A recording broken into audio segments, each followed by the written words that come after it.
Just when I think I'm out, they pull me back in. Famous quote from The Godfather. If I remember correctly, I think it's Godfather 3. I'm a Long Islander. We don't typically break from our Godfather roots. Why are we on this topic again, political napalm viewers? Why are we back yet again talking about Ashli Babbitt? It's not an anniversary of January 6th. It's the middle of May somewhere. May of 2025. We have to, yet again, talk about Ashli Babbitt.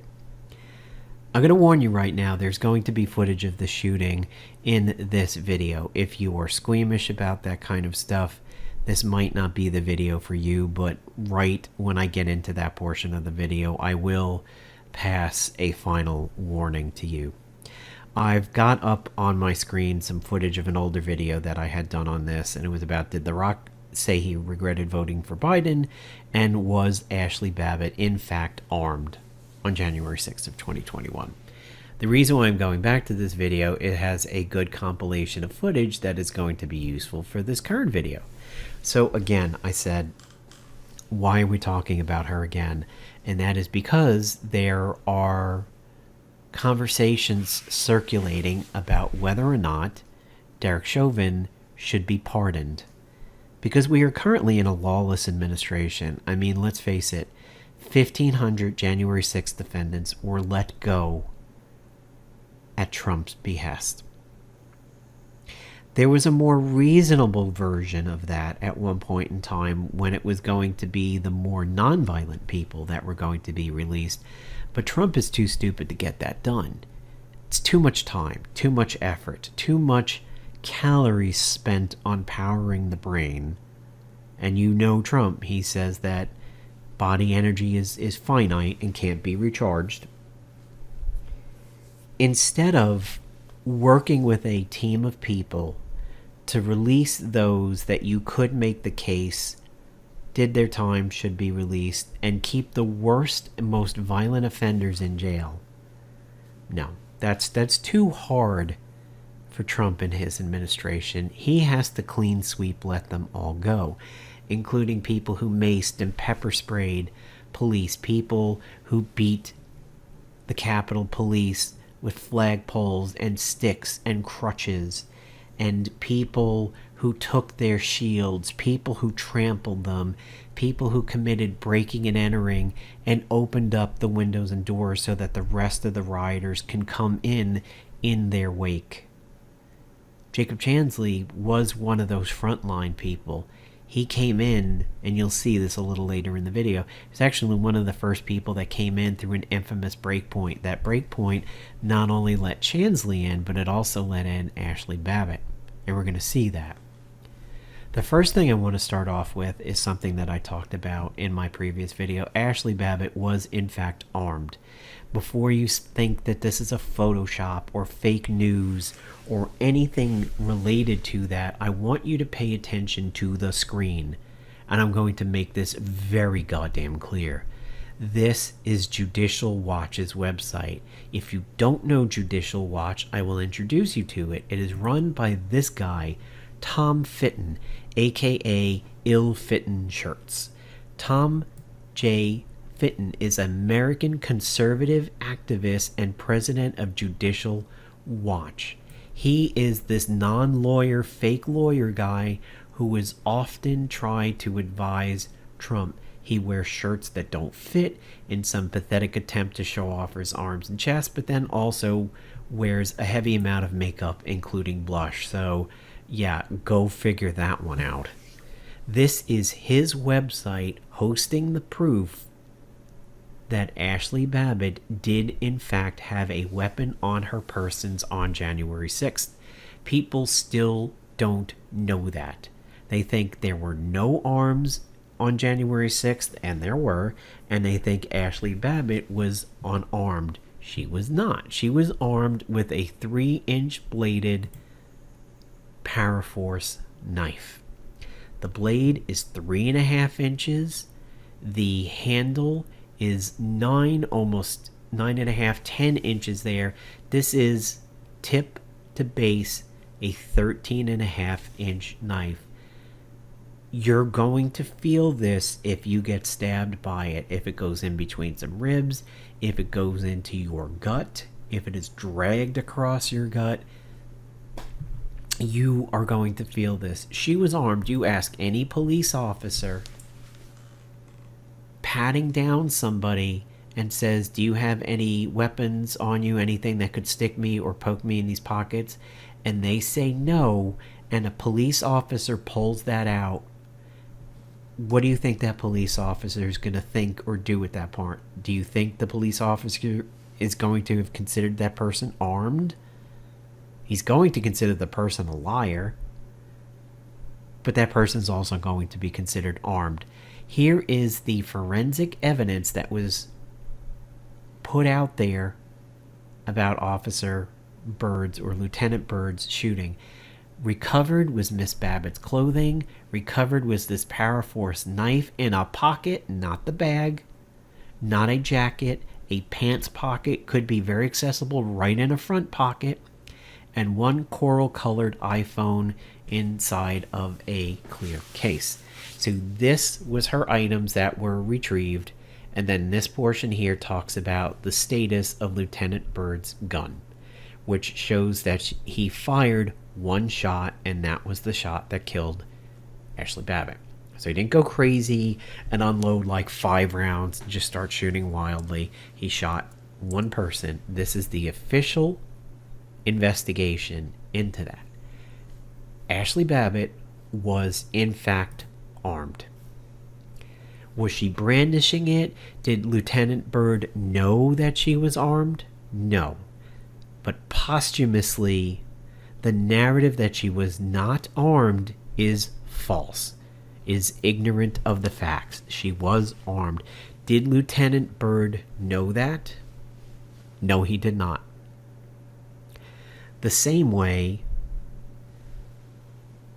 Kyle Rittenhouse didn't know the first person he shot, didn't know what he did in life that made him such a bad person.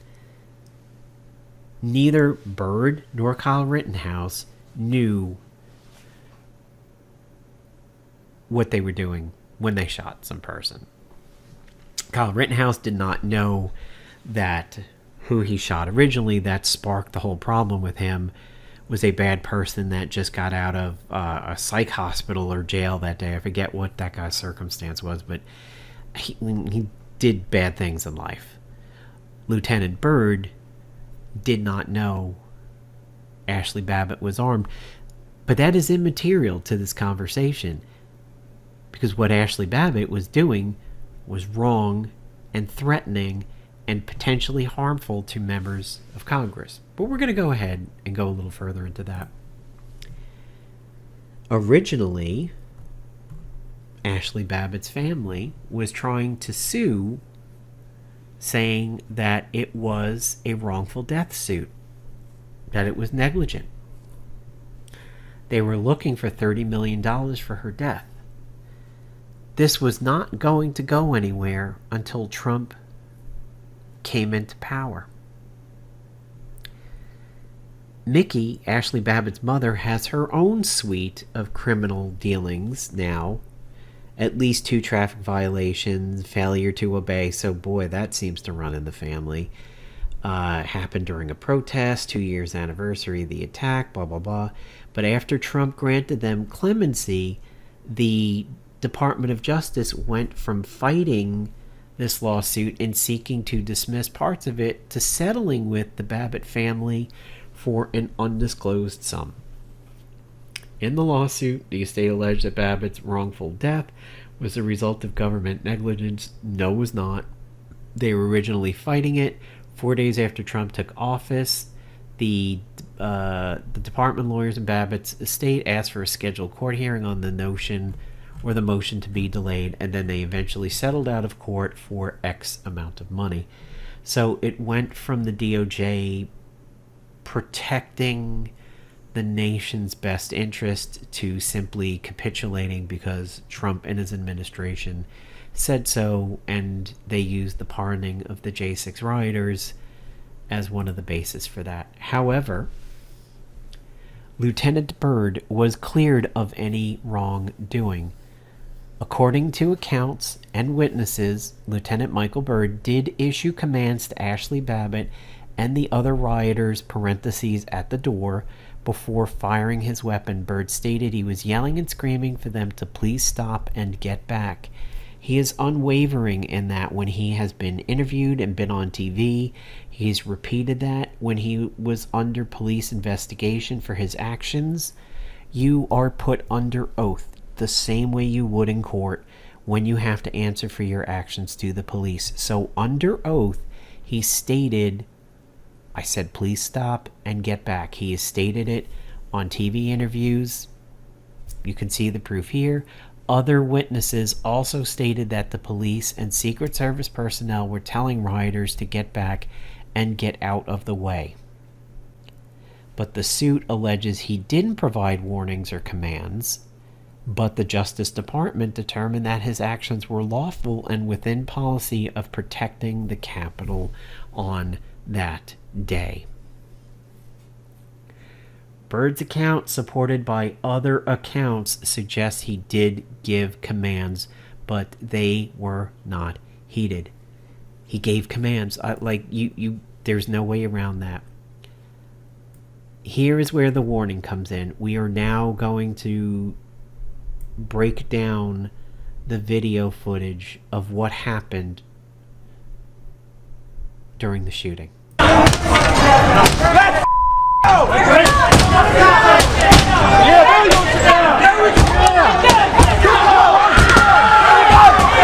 Yeah, that scream that sounds like Steven Tyler from Aerosmith being castrated. That scream is prior to the shooting. Nobody's hurt, nobody's injured. That is the guttural scream of somebody who is in a violent rage at this point. They see the doors weakening, they see the windows weakening and about to go. They know they are about ready to pass a deliberately created police barricade with these tables and chairs over here. That's a chair leg on the other side of this cracked window. This is a group froth that is happening here. This is a violent, foamy, rabid frenzy that is overtaking these people, and that is what that scream is. Nobody was shot, nobody was injured. There's no Ashli. That window over here on the right hasn't been broken down. Nothing. That wasn't a wail of despair or injury. That was excitement. A gun right there at 13 seconds. Left guy over here in the red with the hat says he's got a gun at the 13-second mark. He's got a gun! Says it again at the 15-second mark and starts to put his hand up to warn people. More chair legs over here. More of the barricade. You can see nobody's coming down the hall over here. Officer Byrd was not late to the party or something. It is established that Officer Byrd is already here to the left. We know that because he calls out gun.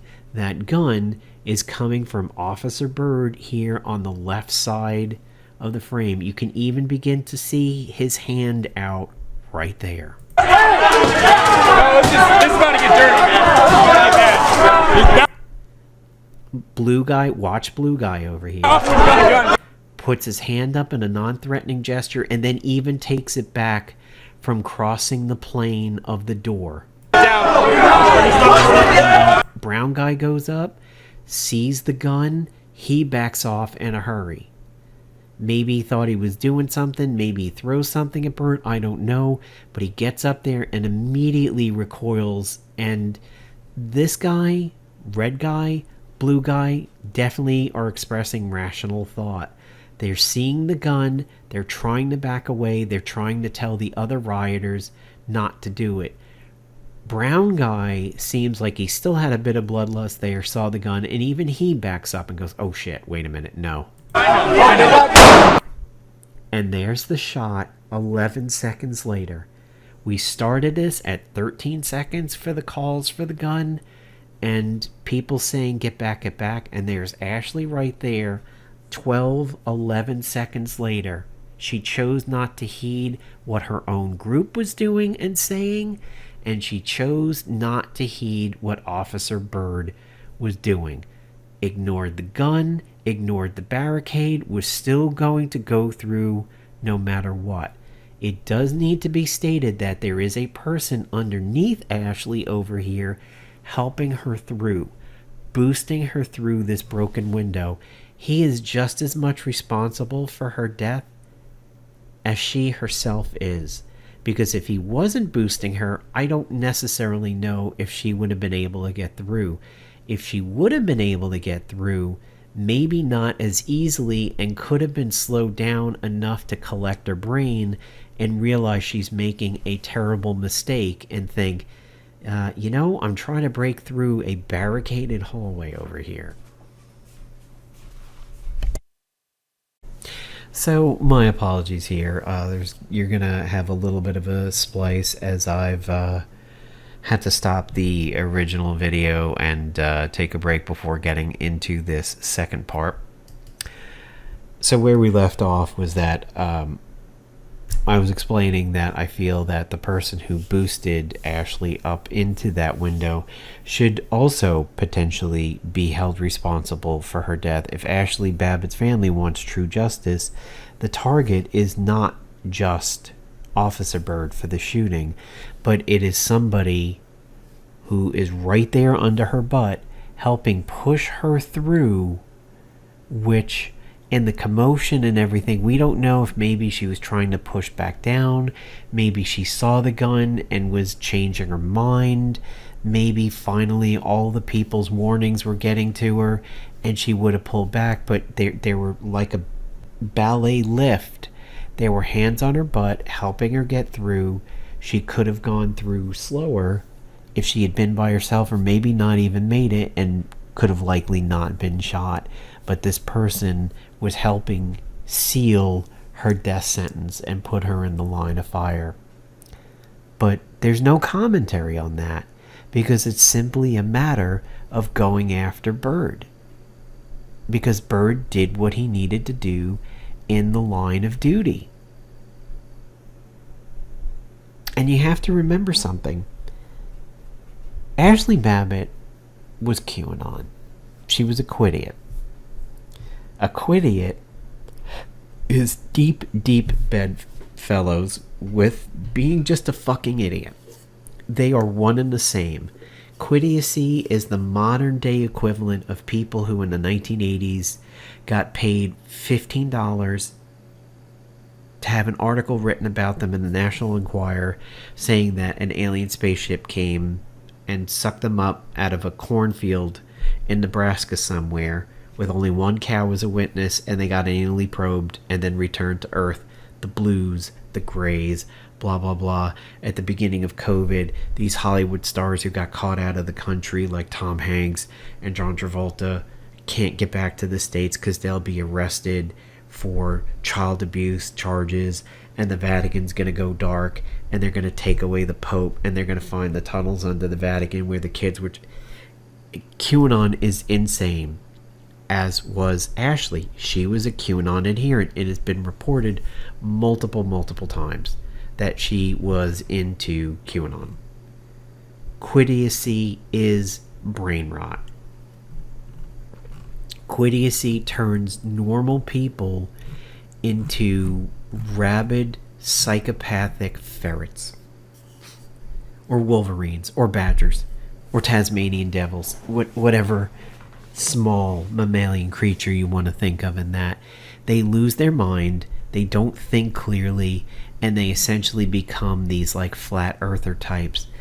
QAnon killed Ashli Babbitt this day, as did Trump's rhetoric and cultism. It killed Roseanne Boyland, same exact reasons.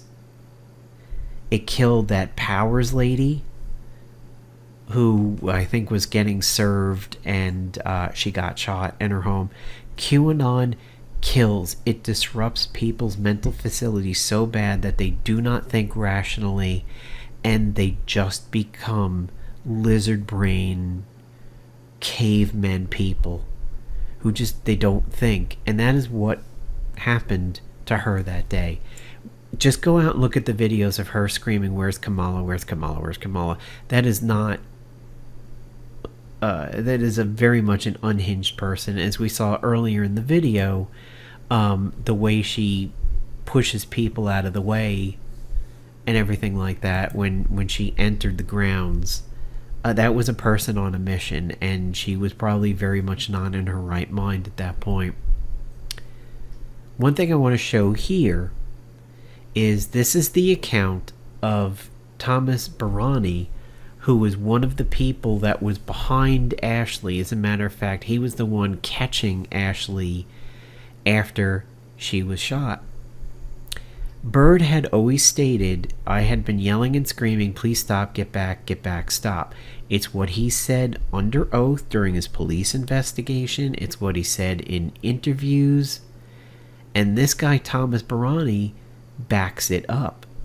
So videos posted online by multiple witnesses that day show that Babbitt, an Air Force veteran wearing a Stars and Stripes backpack and a Trump flag as a cape, was shot by Byrd as she climbed through the shattered window of the barricaded speaker's lobby door, which was all that separated the mob of Trump supporters from members of Congress.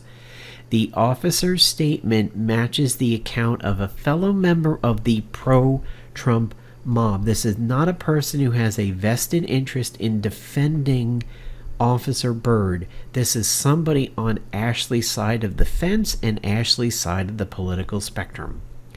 Thomas Barani, who caught Babbitt as she fell back, Barani, who still had Babbitt's blood on his hand when he spoke to a local news crew outside the Capitol minutes later and said that a number of police and Secret Service were yelling, "Get back, get down, get out of the way. Get back, get back." He is a person who does not have to defend, and likely didn't even know that Byrd was saying that he said these things. These are two opposite ends of the spectrum, and they are agreeing on the facts of the case. Byrd issued warnings. And then you have people like Tom Fitton over here. We talked about him. Tries to wear a dress shirt as a muscle shirt, wears pink rouge on his face and everything. He is one of the people trying to spin a narrative that Ashli was never ordered to stand down and that Byrd never identified himself and all this stuff. This is crazy talk because, as we've said earlier in the video, Tom Fitton is the guy who runs Judicial Watch, and Judicial Watch is the one who is hosting the pictures of Ashli Babbitt's knife. So he's ruining the narrative that she didn't have a weapon and was unarmed. So he's against Ashli in that. He's hosting the proof that she, in fact, had a weapon on her. And we saw the court documents that said when she was pulled away for autopsy, a phone and a knife was found in her pants, not the backpack, pants. He's the one hosting the picture of the knife, extended and folded. If he's the one hosting the picture of the knife, something that perhaps MAGA would want to cover up to make Ashli seem more innocent, you know it's the fucking truth. But here he is now going along with Ashli, trying to say that Officer Byrd didn't issue commands and everything. So he's backing her up in one thing, and then he's also degrading that narrative in another thing. So I don't even know where Fitton is coming from on this. He's speaking the truth in one area and he's lying through his teeth in another area. This guy right here has been interviewed multiple times. This is the guy, John Sullivan, is the guy who was filming all of this. All the footage of what was happening with Ashli. One of the main angles that was captured of her was him. I want you to hear how he describes it. Right when I saw that, I was yelling to people. I was like, "Guys, there's guns. You don't want to go through there." Like, they were putting it like they were going to shoot. Like, not just like hold it there and run away. They were literally going to shoot to kill. So, as you can imagine, and let's figure this out logically. Let's have some critical thinking over here. If he's the one filming it and red shirt guy is in front of him and blue shirt guy is in front of him and beige hoodie guy that comes into the center over here was in front of him, that means John Sullivan is at least a person or two back. Somewhere around in this angle and this depth into the field on the rider side of the door, he knew about the gun. He had seen it. He had seen the pose. He knew the gun was in a completely ready stance. He recognized the threat of the gun, and he was at least one person back in the crowd. So why are you trying to say that Ashli in the front wasn't? Well, the thing is, she knew of the gun. She was commanded to stop. She didn't bother because she was a fucking lunatic. And she was in a bloodlust that day. We saw how her body language was when she came in through the broken windows and how she was pushing past dudes like they didn't exist. Didn't stop and apologize. Didn't say, oh, sorry. Hit one dude's flag into his phone. Went straight towards another guy like in a playing chicken move. She wasn't really going to move that shoulder out of the way, and he had to do it, and he kind of cast a backwards glance at her because she was on a mission, because she was in a blood-drunk haze, and she knew where she wanted to be, and that was in this position eventually. This is what she wanted to do.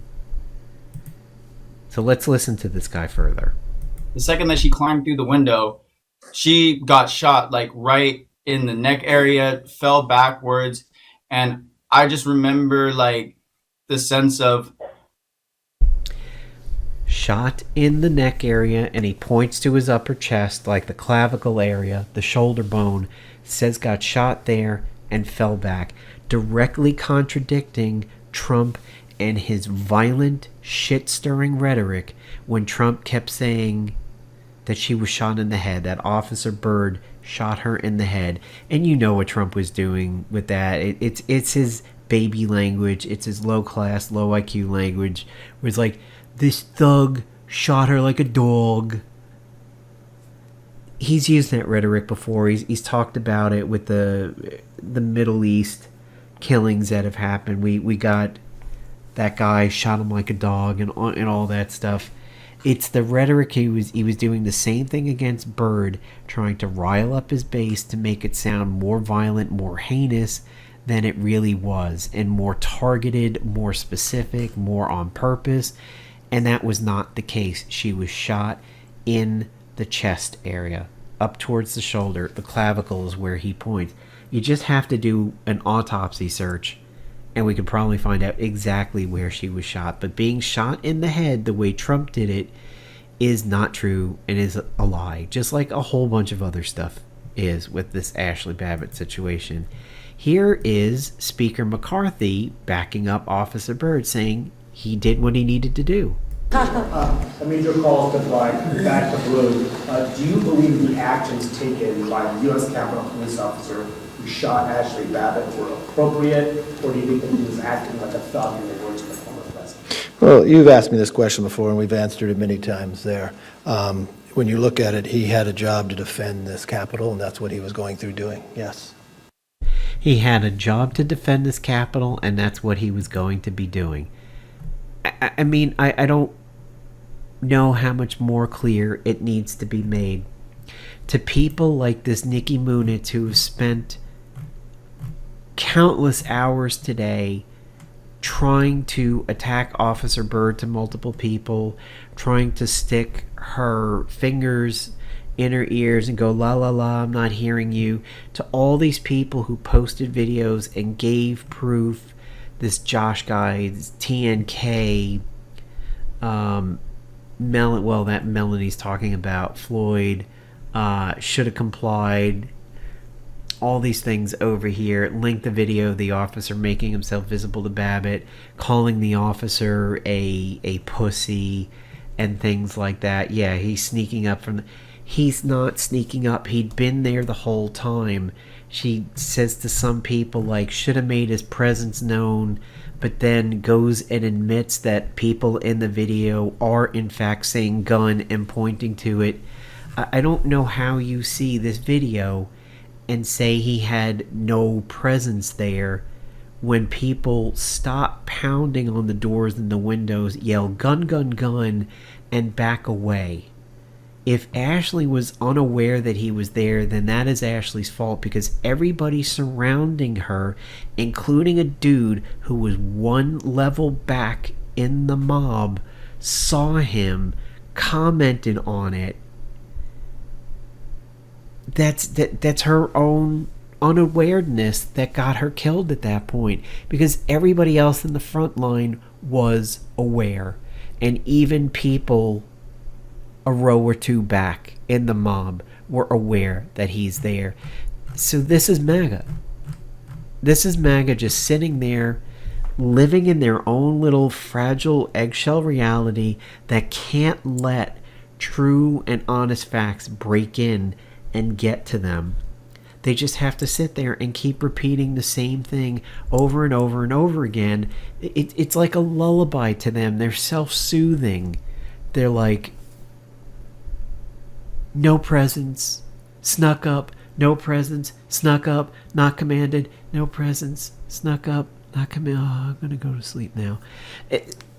It's baffling that these people exist and continue to do this, and that it blows my mind that we're back on this Ashli topic again, but that is simply because of Derek Chauvin, and Derek potentially getting a pardon is dragging the Ashli stuff back into light, because the whataboutism is thick. But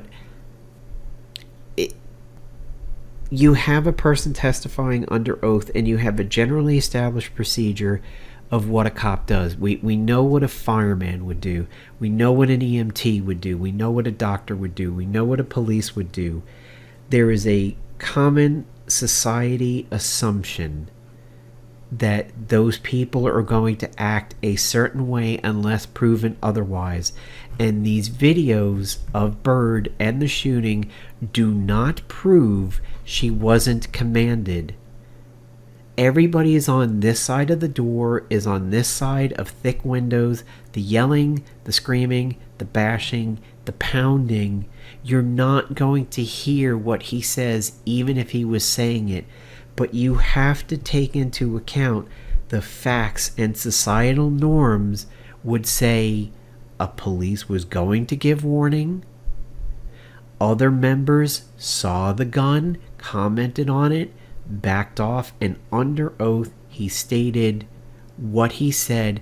And a Trumper who has no dog in this fight to be on Bird's side has said that he said it. What more can somebody like this goddamn idiot want?